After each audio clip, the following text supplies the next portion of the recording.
Cette nouvelle vidéo, je vais vous présenter quelques stratégies pour réussir sa campagne agricole 2025. Alors avant de commencer, je vais d'abord souhaiter joyeux Noël à tous mes abonnés, joyeux Noël à tous les promoteurs qui investissent dans le domaine agricole et joyeux Noël à tout le monde. Vous savez, nous sommes aujourd'hui le 25 décembre 2024 et après les fêtes, il faut penser de quoi y manger, il faut penser sur ce qu'on va investir, il faut penser sur comment préparer sa campagne agricole 2025.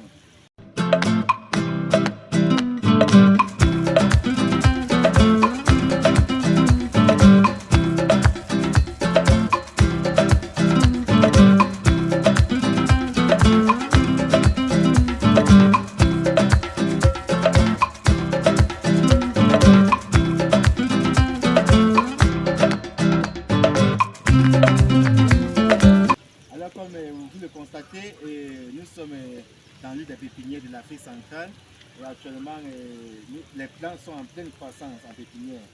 Et nous avons déjà finalisé avec les travaux concernant le greffage et pour ce qui est de la campagne agricole 2025. Parce que la campagne agricole 2025 se prépare entre 2024 et 2025. Donc on commence la préparation en 2024 et on finalise en 2025. Donc dans cette pépinière, vous avez environ 10 variétés d'avocatiers greffés. À cause de ces variétés, vous avez les nouvelles variétés que M. Kana Evariste a importées du Kenya et du Rwanda, qu'on a greffé ça ici. Nous avons déjà commencé à dérober ça. Le pourcentage est très bon. Nous avons la variété As qui a été importée, la variété fouettée. Vous savez que la variété As, c'est l'une des variétés, c'est la meilleure variété d'avocat qu'on consomme plus dans le monde entier, qu'on commercialise plus dans le monde entier, qui est plus valorisée dans le monde entier vu ses différentes propriétés, que ce soit de la satinée en huile, sa saveur, son goût et d'autres éléments. Alors, pour ce qui est de la campagne agricole 2025, je vais vous donner quelques stratégies pour réussir votre campagne. Alors, la première stratégie, c'est au niveau des exigences écologiques. Lorsqu'on parle des exigences écologiques, on fait plus référence au climat. Et vous savez que les avocatiers fonctionnent en fonction des différentes zones agroécologiques, en fonction des différentes zones climatiques. Au Cameroun, particulièrement, vous allez constater que nous avons deux groupes d'avocatiers qui fonctionnent plus au Cameroun. Les variétés de groupe A et les variétés de groupe B. Pour ce qui est des variétés de groupe A, ce sont les variétés qui s'adaptent au climat froid. Et quand on parle de climat froid, ce sont les zones qui sont à plus de 1000 mètres d'altitude. Comme l'ouest, et il y a une partie de l'Adamawa, le nord-ouest et le sud-ouest. Pour cette zone, vous aurez besoin de variétés comme Taylor, vous aurez majoritairement de la variété comme Anaheim, vous aurez aussi des variétés comme As et Fouetté. À côté de ça, vous avez maintenant des zones à climat chaud qui sont les zones de basse altitude, comme le littoral, le centre et le nord-ouest, le littoral, le centre, le sud, l'est, le grand nord de manière générale, ce sont les zones de basse altitude. Et quand on parle de basse altitude, ce sont les zones de moins de 1000 mètres. Pour ces zones, il vous faut les variétés comme Ixon, comme Tonnage, comme Bot 7, Bot 8, croisées avec des variétés comme Taylor. Il faut aussi les variétés comme Fouetté pour ces zones, il faut les As pour ces zones, il faut les Peterson et plein d'autres variétés pour ces zones. Donc là, c'est le premier élément, c'est-à-dire l'exigence écologique. Ça fait référence, comme je dis, au climat, on va voir les températures, l'ensoleillement et autres. Donc ce sont les éléments qui impactent au niveau de la variété. Donc après ça, il y a la deuxième étape qui est la préparation du site. Et lorsqu'on parle de la préparation du site, si vous êtes en forêt, il faut faire le défrichage du sous-bois. Après ça, il faut faire l'abattage. Après ça, il faut faire le brûlure. C'est-à-dire, vous mettez le feu. Et l'abattage, après quelques temps, vous mettez le feu. Parce que, étant donné que les feuilles sont déjà sèches, vous pouvez mettre le feu.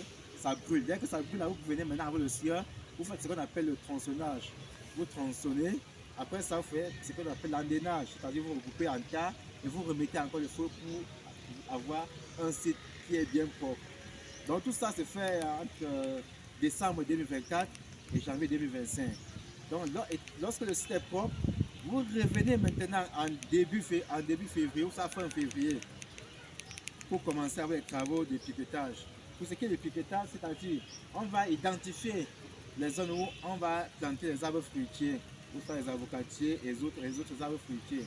Maintenant, ce travail vous permet de faire un travail exceptionnel, c'est-à-dire vous allez essayer de voir dans quelle mesure aligner les plans, de telle sorte que vous pouvez faire de l'irrigation que ce soit aspersion, que ce soit goutte à goutte.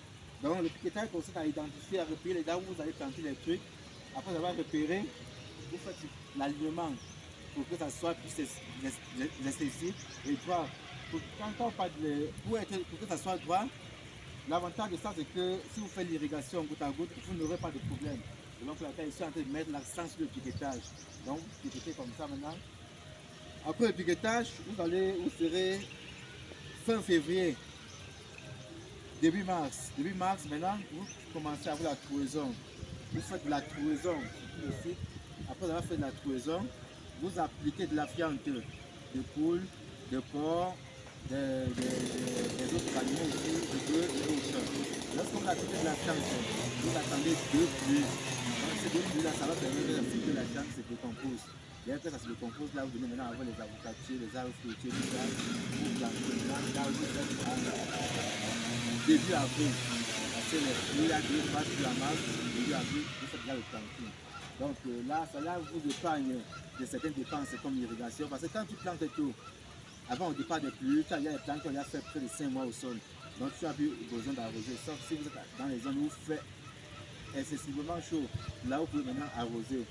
Vous pouvez maintenant arroser. Mais quand vous êtes dans les zones comme l'ouest, les nord-ouest, où il n'y a pas trop de soleil, où il ne fait pas trop chaud, où la température est un peu, où la température est basse, vous n'aurez plus besoin de l'irrigation. Mais pour d'autres zones, aussi tu veux maintenant avoir une bonne production, et peu importe la zone où tu es, je te sollicite, il faut faire le système d'irrigation. Parce que le système d'irrigation, vous savez, généralement les plantes entrent en production ou en floraison à partir de novembre, décembre.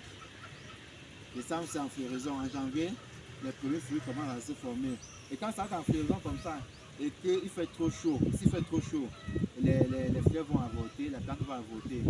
Et si tu as installé ton système d'irrigation, ça va retenir toutes ces fleurs-là. Parce que lorsque la plante se sent stressée, et pour vivre, la plante est obligée de libérer ces fleurs-là. Ça va libérer une très bonne partie. Pendant que tu avais installé ton système d'irrigation, ça va faire retenir toutes ces fleurs-là et tu auras une très bonne production. Et qui parle de production, on va parler de productivité.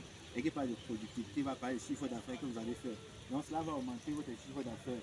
Donc comme vous le constatez dans le site, après ces éléments maintenant là, on va maintenant passer au suivi. La suite c'est maintenant le saclage, l'entretien, la fertilisation et autres. Donc tous ces éléments là, et tout ça est regroupé dans une fiche technique. Parce qu'après avoir enregistré le client, livré le plan, nous mettons à votre disposition une fiche technique pour le suivi. À côté de cette fiche technique-là, nous avons comment aussi les ingénieurs et les techniciens qui vont continuer à vous suivre jusqu'à la première année d'entrée en production. Donc je vais essayer de vous présenter la pépinière. Comme vous le constatez, vous avez les systèmes d'irrigation qui sont en train de fonctionner. Ici, là, nous avons un système d'irrigation par aspersion. Et à côté de ça, nous pouvons aussi vous installer un système d'irrigation goutte à goutte. Donc ces petits systèmes d'irrigation sont faits pour la pépinière. Donc vous allez observer comment ça fonctionne. Mais pour les grands vergers, on a aussi d'autres méthodes, d'autres techniques pour optimiser le système d'irrigation. Donc si tu es intéressé, si la vidéo a été intéressante, n'hésite pas à t'abonner, de partager la vidéo, de la liker et de passer ta commande dès maintenant. Parce que quand tu passes ta commande aussitôt, ça nous permet de faire un bon choix. Au début de la vidéo, j'ai précisé qu'il y a les exigences écologiques. Et ces exigences-là se font en fonction des différentes variétés. Donc si tu es dans le centre par exemple, et que tu passes ta commande tôt, il sait que tu vas choisir telle variété qui va correspondre à ta zone. Mais il y a certains gens, soit certains pépiniers, quand tu vas passer ta commande, il n'a pas cette variété, mais à côté de ça, il a d'autres variétés, il est obligé de te donner ça pour te satisfaire.